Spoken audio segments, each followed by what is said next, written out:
प्रमुख हाम्रो लेलिन भाइ, त्यसपछि मेरो भाइ खुङ्गाला, हामी अगाडि यसरी तपाईहरुको माझमा आउने मौका पाएको छु र म तपाईलाई छोटकरीमा म केही कुरा भन्छु र यो तपाईहरुको एरिया भोटेकोशी एरिया छ।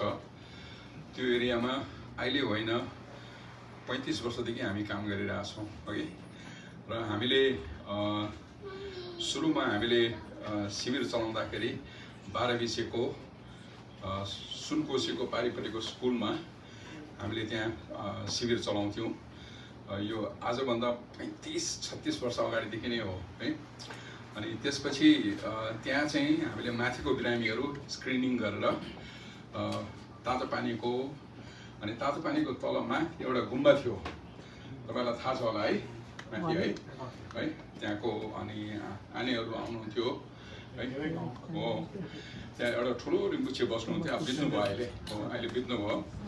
अनि त्यो एरियाको सबै अहिले हामीले 12 विषयमा एउटा फिक्स्ड कम्युनिटी आई सेन्टर हामीले खोलेका छौं र हामीले आँखाको खोलिसकेपछि त्यो आँखाले गर्दाखेरि जेनरल एउटा सानो एउटा क्लिनिक पनि त्यहाँ आयो 12 विषयमा है। त्यहाँ हाम्रो स्टाफहरु बस्छ र हामी फेरि यहाँले भन्नुभएको जस्तै त्यो ठाउँको बिरामीहरूलाई हामी एकचोटि कोअर्डिनेट गरेर अनि जोलाई समस्या छ उहाँहरूलाई अब आँखा अपरेसन गर्नलाई हामीले माथि हेरेर तलै ल्याउनु पर्छ है। हामी उहाँहरूलाई अपरेसन गर्ने निशुल्क तरिकाले अपरेसन गर्ने हामी गरौँला र हाम्रो सिन्धुपाल्चोकमा चौतारामा पनि हाम्रो आँखाको स्टाफहरु 4 जना जति स्टाफ छ, कम्युनिटी आई सेन्टर छ। अनि यतातिर मेलम्चीमा पनि छ। त्यो एरियामा हामीले धेरै पहिलादेखि हामीले कभर गरेका छौं है। तपाईको यो एरिया भयो, त्यसपछि माथि तपाईलाई थाहा छ कि छैन ठुलो पाखर छ है।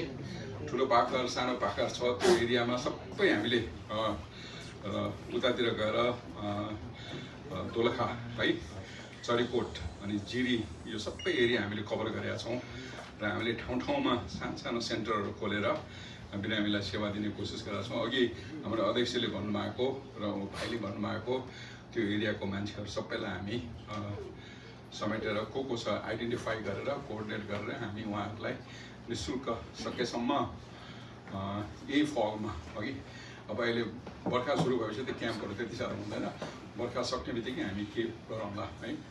त्यो अर्को चाहिँ नेपाली हामी हाम्रो स्पेशली हाम्रो नेपाली डायस्पोरामा र अमेरिकाको नेपाली डायस्पोरामा हामी अलिकति गएर उहाँहरुसँग हामी शेयर गरेर मेरो भन्दा पनि हाम्रो तिलगंगाको र मलाई नेपालको लागि पनि एउटा ड्रिम प्रोजेक्ट जस्तो छ। अनि हामीले 30 वर्षदेखि आँखामा भित्रपट्टि हाल्ने मोतीबिन्दु अपरेसन गर्दा हाल्ने इन्ट्राओक्युलर लेन्स हामी नेपालमा बनाउँछौं।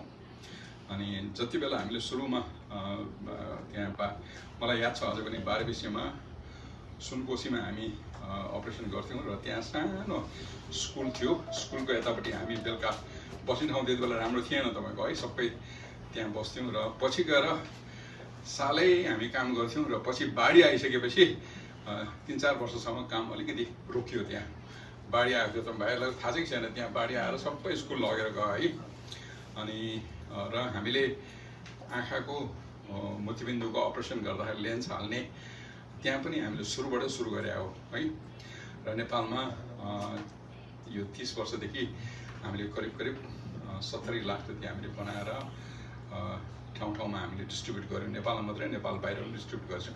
भेरी हाई क्वालिटी, एकदम राम्रो क्वालिटीको र लो कस्टमा बिरामीले अफोर्ड गर्न सक्ने। अब यो कामलाई निरन्तरता दिनलाई हामीले यसलाई एक्सप्यान्ड गरेर हेटौडामा हामी यसलाई रिलोकेट गरेर यसको एक्सपेन्सन प्रोजेक्टमा हामी जाँदैछौँ। एक्सपेन्सन प्रोजेक्ट जाँदाखेरि यो चाहिँ मेरो इच्छा र मेरो साथीहरुको नेपाली धेरैहरुको इच्छा चाहिँ के भने नेपाली हाम्रो नेपाली बाहिर बस्नु भएको नेपाली साथीहरु अनि सँग पनि शेयर गरेर उहाँहरुलाई पनि यो प्रोजेक्टको एउटा आत्मत्व दिने, यो हाम्रो हो, हामीले गर्न लागेको यो नेपालको लागि, नेपालीको लागि र नेपालको अन्तर्राष्ट्रिय प्रतिष्ठा बढाउनको लागि यसले मद्दत गर्छ भनेर यो प्रोजेक्टको लागि म यहाँहरू सबैसँग बलाकुसरी गर्न लागेको है। अनि अब केही तपाईहरुलाई सोध्नु मन छ भने सोध्नु होला। म धेरै तपाईहरुलाई टेक्निकल कुराहरुतिर धेरै जान्न हगि।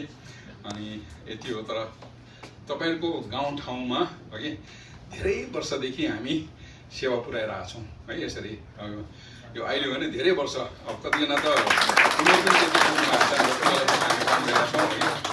म आज यहाँ आउँदाखेरि म आफै याद गरिरहेको थिएँ र मलाई यसरी तपाईहरुले स्वागत गर्नुभयो।